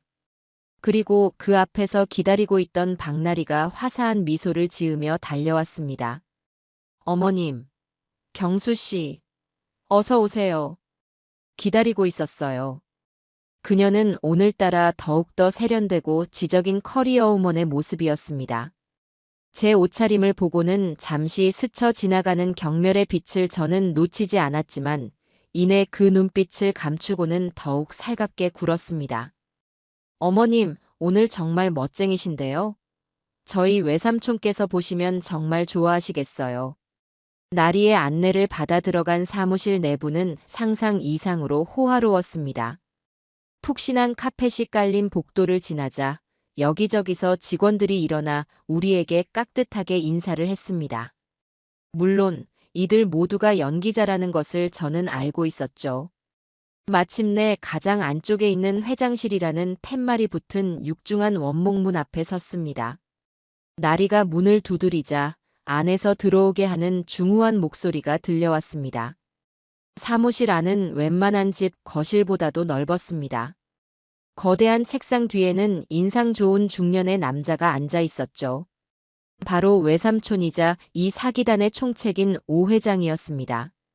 그는 값비싸 보이는 맞춤 양복을 입고 있었고 얼굴에는 사람 좋은 미소를 띠고 있었지만 그 눈빛만은 제 모든 것을 꿰뚫어 보는 듯 교활하게 빛나고 있었습니다. 아이고, 귀한 분이 오셨군요. 말씀 많이 들었습니다. 그는 자리에서 일어나 제게 다가와 악수를 청했습니다. 저는 어수룩하게 웃으며 그의 손을 맞잡았습니다. 별 말씀을요, 회장님. 제가 직접 뵙게 되어 영광입니다. 우리는 푹신한 가죽 소파에 마주 앉았습니다. 곧 여직원이 들어와 최고급으로 보이는 찻잔에 향긋한 차를 내어왔죠. 오 회장은 본격적인 이야기에 앞서 한참 동안이나 제 칭찬과 아들에 대한 칭찬을 늘어놓으며 분위기를 부드럽게 만들었습니다. 그리고 마침내 때가 되었다고 생각했는지 책상 위에서 두툼한 서류철과 화려한 홍보물을 꺼내 우리 앞에 펼쳐 보였습니다. 여사님, 제가 오늘 여사님께만 특별히 소개해드릴 투자 상품은 바로 제주도 애월에 위치한 대규모 리조트 개발 사업 부지입니다. 그는 홍보물에 있는 리조트 조감도를 가리키며 열변을 토하기 시작했습니다. 세계적인 건축가가 설계를 맡았으며 완공만 되면 아시아 최고의 휴양지가 될 것이라는 둥. 지금 투자하면 완공 후에 최소 5배의 시세 차익을 얻을 수 있다는 둥. 온갖 감언이설을 늘어놓았죠. 그는 복잡해 보이는 도표와 수익률 그래프까지 보여주며 저처럼 돈만 아는 늙은이가 이해하기 어려운 전문 용어들을 일부러 섞어 썼습니다. 제가 어리둥절한 표정을 짓자 그는 아주 친절하게 웃으며 말했습니다. 여사님. 이런 건 복잡하게 생각하실 것 없습니다. 그냥 지금 10억을 넣으시면 2년 뒤에 50억이 되어 돌아온다. 딱 이 점만 기억하시면 됩니다. 저는 친구 영진이가 미리 알려준 대로 결정적인 질문들을 던지기 시작했습니다. 어머나 세상에. 그럼 이건 은행 이자랑은 비교도 안 되겠네요. 그런데 회장님, 이건 나라에서 허가한 안전한 사업이 맞나요? 이렇게 큰 수익을 보장한다는 게 법적으로 문제는 없는 거고요. 제 순진한 질문에 오 회장은 아주 인자한 얼굴로 웃으며 대답했습니다. 그럼요, 여사님. 저희 청홈개발은 국토부와 긴밀한 협력 관계를 유지하고 있습니다. 이 정보는 아직 외부에 공개되지 않은 저희 같은 VIP들만 아는 고급 정보입니다. 수익률 보장 역시 저희가 여사님께만 특별히 확약서를 써드릴 겁니다. 그러니 법적인 문제는 전혀 걱정하지 않으셔도 됩니다. 확약서. 바로 제가 기다리던 말이었습니다. 수익률을 보장한다는 문서 자체가 불법의 증거가 될 수 있다는 것을 영진이가 알려주었기 때문입니다. 저는 또 다른 미끼를 던졌습니다. 그런데 제가 듣기로는 그쪽 땅이 지금은 개발이 안 되는 자연 녹지로 묶여 있다고 하던데요. 그러자 오 회장은 잠시 당황하는 듯 했지만 이내 제게 몸을 더 가까이 붙이며 목소리를 낮췄습니다. 역시 여사님. 알아보셨군요. 맞습니다. 서류상으로는 아직 그렇죠. 하지만 제가 누굽니까? 다음 달에 있을 도시계획심의위원회에서 이 지역의 용도 변경이 확정된다는 정보를 제가 미리 입수했습니다. 저 위에 계신 분들과의 끈이 있기 때문에 가능한 일이죠. 그의 입에서 나온 모든 말은 제 브로치에 달린 녹음기를 통해 실시간으로 밖에서 대기하고 있는 형사들에게 전송되고 있었습니다. 이제 모든 증거는 차고 넘칠 만큼 확보되었습니다. 저는 이 연극을 끝낼 마지막 대사를 뱉었습니다.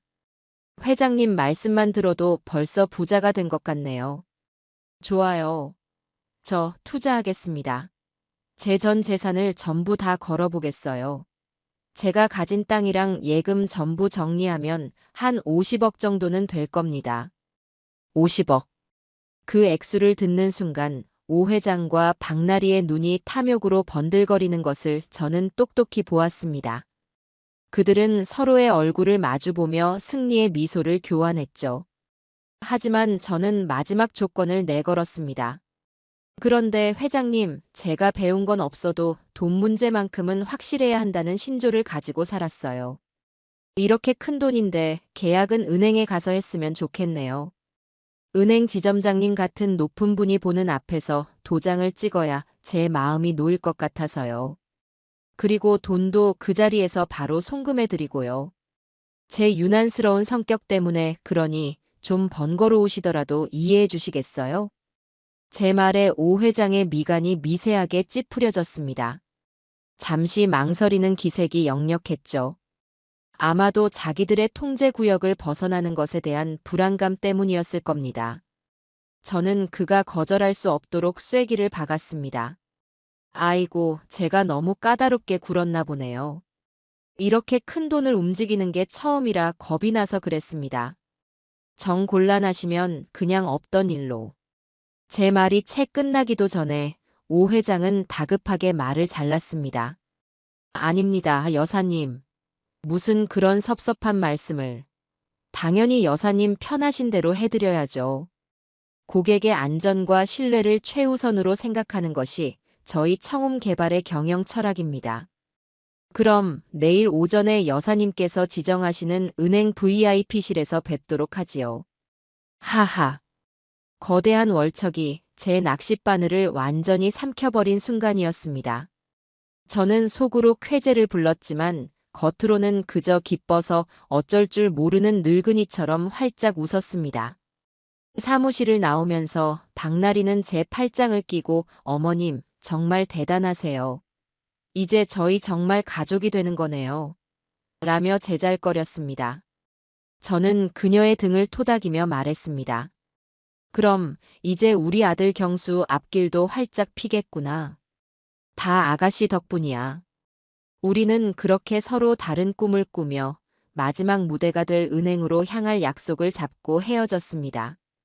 차에 오르자마자 저는 영진이에게 내일 오전 10시 땡땡은행 본점이라는 짧은 문자를 보냈습니다.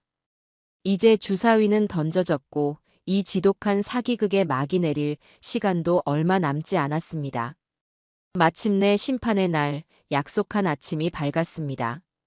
그날따라 하늘은 제 마음을 아는지 모르는지 구름 한 점 없이 맑고 푸르렀습니다. 저와 아들 경수는 어제와 같은 복장으로 집을 나섰습니다. 은행으로 향하는 내내 아들은 제 손을 꼭 잡고 있었어요. 그 손에서는 축축하게 땀이 배어 나왔습니다. 저는 그런 아들의 손을 마주 잡으며 나지막이 말했습니다. 경수야, 겁먹지 마라. 이제 거의 다 끝났다. 아들은 말없이 고개를 끄덕였습니다. 우리가 도착한 땡땡은행 본점 VIP 라운지는 겉보기에는 평소와 다름없이 조용하고 한적했습니다. 하지만 저는 알고 있었죠. 저기 창구에서 서류를 보고 있는 은행원도, 소파에 앉아 신문을 읽고 있는 중년의 신사도, 입구에서 고객을 안내하는 청원경찰도 모두 영진이의 후배 형사들이 위장한 모습이라는 것을요. 그리고 오늘 우리를 상담해줄 지점장 역시 이 작전의 총책임을 맡은 베테랑 강력팀장이었습니다. 모든 것이 완벽하게 준비된 무대 위로 저와 아들은 주인공처럼 들어섰습니다. 잠시 후 라운지 문이 열리고 오 회장과 박나리가 의기양양한 모습으로 들어섰습니다. 그들의 얼굴에는 곧 손에 쥐게 될 거액에 대한 기대감과 승리감으로 가득 차 있었죠. 아이고 여사님, 먼저 와 계셨군요. 오 회장은 마치 이곳이 자기 집 안방인 것처럼 자연스럽게 제 맞은편 소파에 앉았습니다. 박나리는 제 아들 옆에 바싹 붙어 앉아 경수 씨, 우리 이제 고생 끝이야. 라며 달콤하게 속삭였죠. 아들은 어색하게 웃으며 고개를 끄덕였습니다. 곧이어 지점장으로 위장한 김 팀장이 상담실로 들어왔습니다. 그는 아주 능숙하게 오 회장과 인사를 나누고는 그의 직원이 건넨 투자 계약서를 검토하기 시작했습니다. 청홈 개발의 제주 리조트 부지 투자 계약서로군요. 특약 사항으로 연 300%의 확정 수익을 보장한다고 되어 있네요. 아주 파격적인 조건입니다, 회장님. 김 팀장의 말에 오 회장은 의기양양하게 웃으며 대답했습니다. 저희는 저희 회사를 믿고 투자하시는 VIP 고객분들께는 이 정도의 혜택은 당연히 드리고 있습니다. 모든 대화는 이미 짜인 각본대로 흘러가고 있었습니다. 김 팀장은 저를 향해 고개를 돌렸습니다. 김순희 여사님, 계약서의 모든 내용을 확인하셨고 여기에 서명하시는 것에 동의하십니까? 저는 떨리는 손을 애써 감추며 고개를 끄덕였습니다. 네, 동의하고 말고요.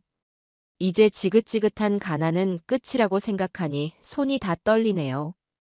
저는 테이블 위에 놓인 펜을 집어들었습니다.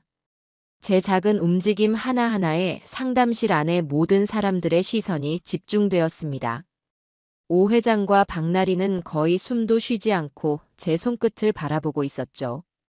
저는 계약서의 서명란에 제 이름 석자, 김순희를 천천히 그리고 또박또박 적어 내려갔습니다. 제 이름의 마지막 획이 그어지는 순간 김 팀장이 조용히 하지만 상담실의 모든 사람이 들을 수 있을 만큼 또렷한 목소리로 말했습니다. 오진성 씨, 박미영 씨. 두 분을 사기 및 유사수신 행위의 규제에 관한 법률 위반, 사문서, 위조 등의 혐의로 현행범으로 체포합니다. 그 말이 끝남과 동시에 상담실의 문이 벌컥 열리고 밖에서 대기하고 있던 형사들이 순식간에 들이닥쳤습니다. 움직이지 마. 경찰이다. 손머리 위로 올려. 한순간에 아수라장이 되었습니다. 오 회장과 박나리는 무슨 일이 일어난 건지 이해하지 못하겠다는 듯 멍한 표정으로 굳어 있었죠. 잠시 후 상황 파악이 된 오 회장이 소리쳤습니다. 이게 무슨 짓이야? 당신들 뭐야? 왜 무고한 시민을 위협해? 무고한 시민?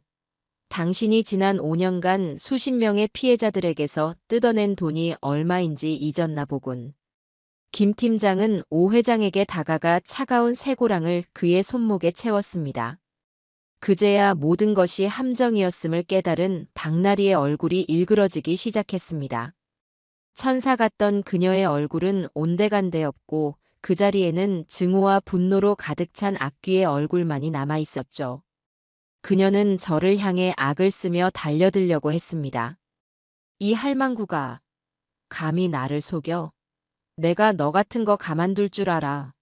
하지만 그녀 역시 여형사들에게 양팔을 붙잡혀 꼼짝할 수 없게 되었습니다.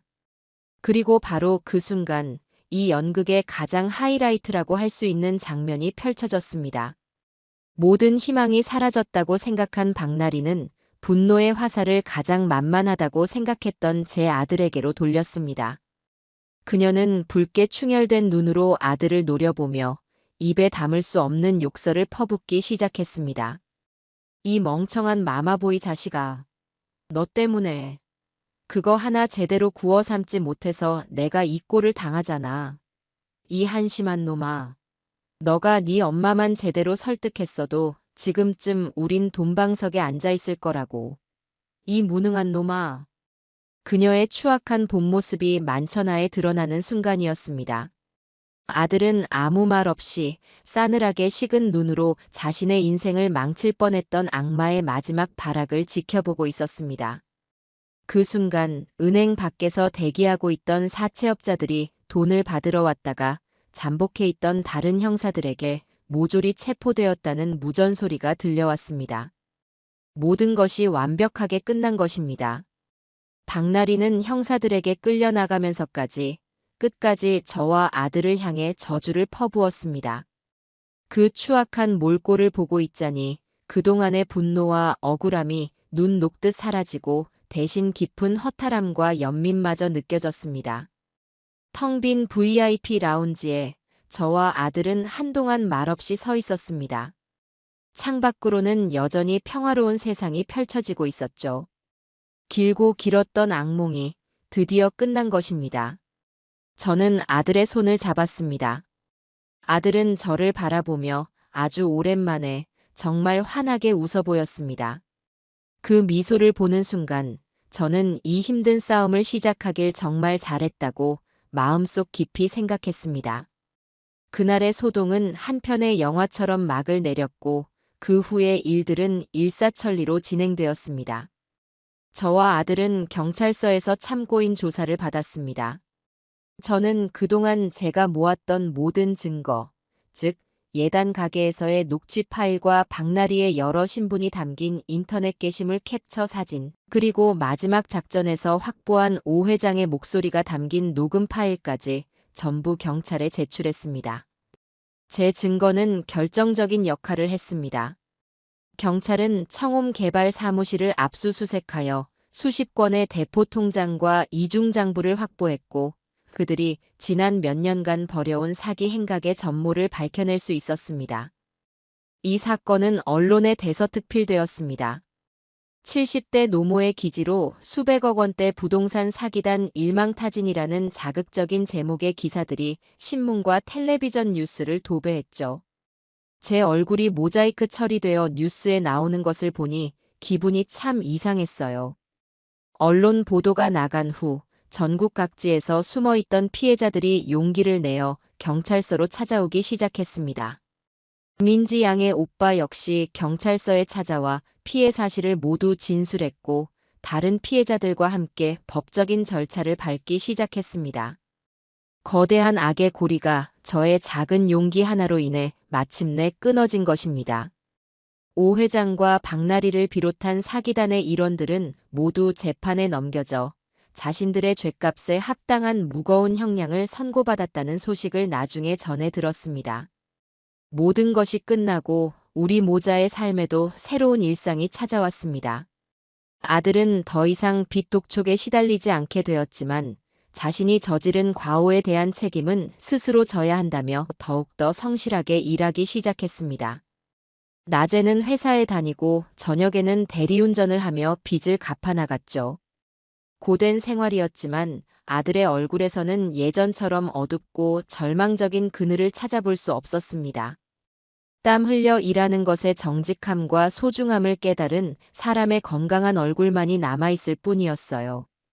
어느 날 저녁 일을 마치고 돌아온 아들이 제 앞에 무릎을 꿇고 앉았습니다. 어머니, 제가 정말 어리석었어요. 어머니 말씀대로 세상에 공짜는 없는 건데. 제가 어머니 마음에 얼마나 큰 대못을 박았는지 정말 죄송합니다. 저는 그런 아들을 따뜻하게 일으켜 세웠습니다. 됐다, 이 사람아. 이미 다 지난 일이야. 누구나 살면서 실수는 할 수 있는 법이다. 중요한 건 그 실수를 딛고 다시 일어서는 거지. 너는 아주 비싼 인생 수업을 받았다고 생각해라. 그리고 다시는 엄마한테 뭐 숨기지 말고 힘들면 힘들다고 솔직하게 이야기해. 이 엄마는 언제나 내 편이니까. 제 말에 아들은 아이처럼 눈물을 쏟았고 우리는 서로를 부둥켜 안았습니다. 그날 이후 우리 모자의 관계는 그 어떤 시련에도 흔들리지 않을 만큼 단단하고 깊어졌습니다.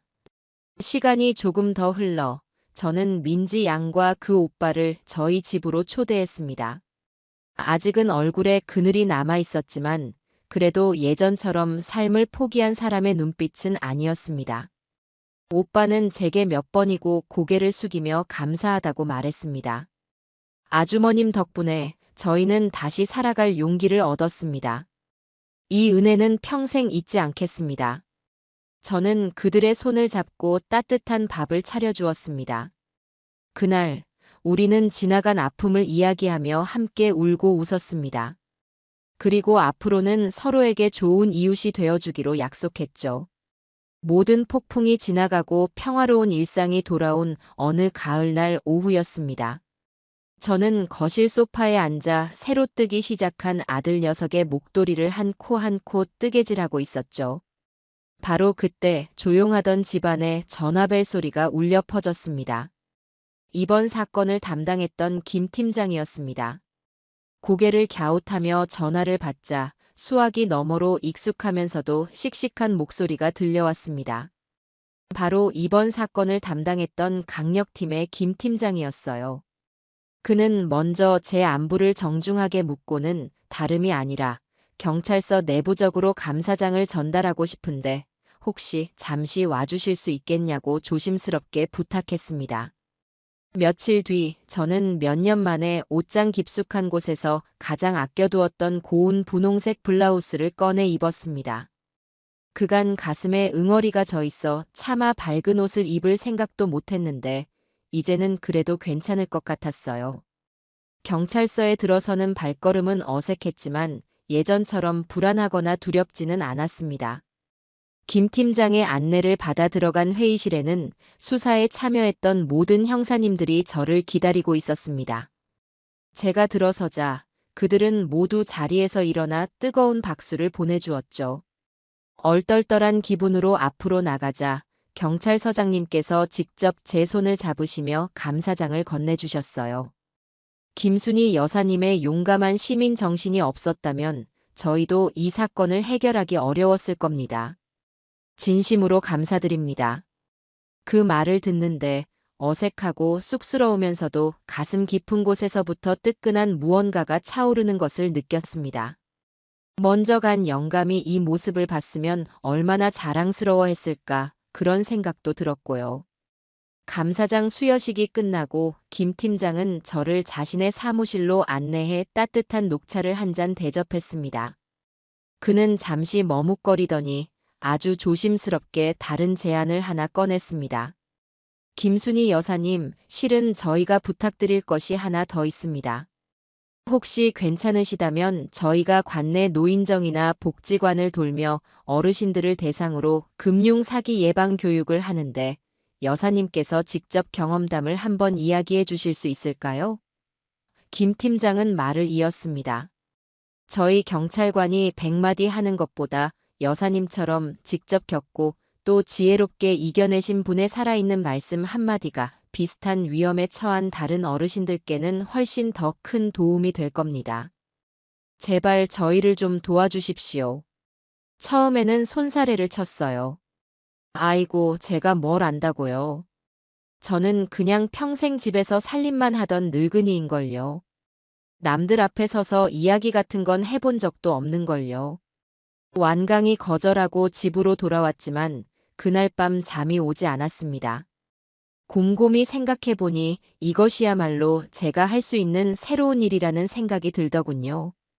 지옥 같던 제 아픔과 시련이 어쩌면 다른 누군가에게는 다시는 같은 아픔을 겪지 않게 할 예방주사가 될 수도 있겠다는 마음이 들었죠. 내 아들 하나 구하자고 시작한 일이었지만 그 과정에서 저는 너무나 많은 것을 보고 느꼈으니까요. 저는 다음 날 아침 떨리는 마음으로 김 팀장에게 전화를 걸어 그러겠노라고 대답했습니다. 그리고 마침내 제 인생 첫 강연 날이 밝았습니다. 동네 노인정의 작은 방에는 어르신 20분 남짓이 저를 기다리고 있었어요. 강단이라고 할 것도 없는 작은 족답 위에 서니 다리가 후들거리고 입안이 바싹바싹 말라왔습니다. 처음에는 너무 떨려서 목소리도 제대로 나오지 않고 말도 더듬었죠. 하지만 제 눈앞에 앉아 계신 어르신들의 얼굴을 보자 마치 제 친구, 제 이웃의 얼굴을 보는 것 같아 조금씩 용기가 났어요. 저는 준비해 온 원고를 옆으로 치우고 그냥 제 이야기를, 제 진심을 담아 이야기하기 시작했습니다. 완벽한 며느리감인 줄 알았던 그 여자를 처음 만났던 날부터 제 옷에 쏟아진 커피와 작은 쪽지, 그리고 아들의 눈물과 제 고독했던 싸움까지. 제 경험을 꾸밈없이 이야기하자 어르신들의 반응은 그야말로 폭발적이었습니다. 어떤 할아버지는 함께 욕을 해주셨고 어떤 할머니는 아이고 그 마음 내가 알지 라며 눈가를 훔치셨죠. 제 이야기에 함께 분노하고 함께 안타까워하고 그리고 마지막에 사기단이 검거되는 대목에서는 자기 일처럼 함께 통쾌해하는 모습에 저는 가슴이 벅차올랐습니다. 그렇게 저의 진짜 인생 2막이 시작된 것이었어요. 저는 더 이상 집에서 아들 밥이나 차려주며 조용히 늙어가는 무기력한 존재가 아니었습니다. 동네 시장에 가면 어머, 사기 잡는 김 여사님 아니세요? 라며 알아보는 분들도 생겼죠. 저는 동네를 돌며 어르신들의 지갑을 노리는 사기꾼들을 막는 든든한 파수꾼, 사기 잡는 김 여사로 불리게 되었습니다. 제 삶에 새로운 목표와 뜨거운 활력이 생긴 거예요. 이제와 돌이켜보면 박나리가 제게 커피를 쏟았던 그날은 제 인생 최악의 날이 아니었어요. 오히려 남은 제 인생에 새로운 사명을 선물해준 제 인생 최고의 날이었는지도 모릅니다. 저는 오늘도 마이크를 잡고 힘차게 외칩니다. 어르신들. 달콤한 말로 다가와 내 모든 걸 빼앗아가는 사람들이 너무나도 많아요. 세상에 공짜는 없습니다. 그러니 딱 3가지만 기억하세요. 의심하고 또 의심하고 그리고 혼자 결정하지 말고 자식에게 꼭 물어보세요. 제 이야기를 듣는 어르신들의 초롱초롱한 눈망울을 보며 저는 생각합니다. 그저 내 아들 하나를 지키기 위해 시작했던 이 고독한 싸움이 이제는 우리 모두의 가정을 지키는 더 큰 싸움이 되었다고요. 70이라는 나이에 저는 비로소 제 인생의 진짜 주인공이 된 것입니다.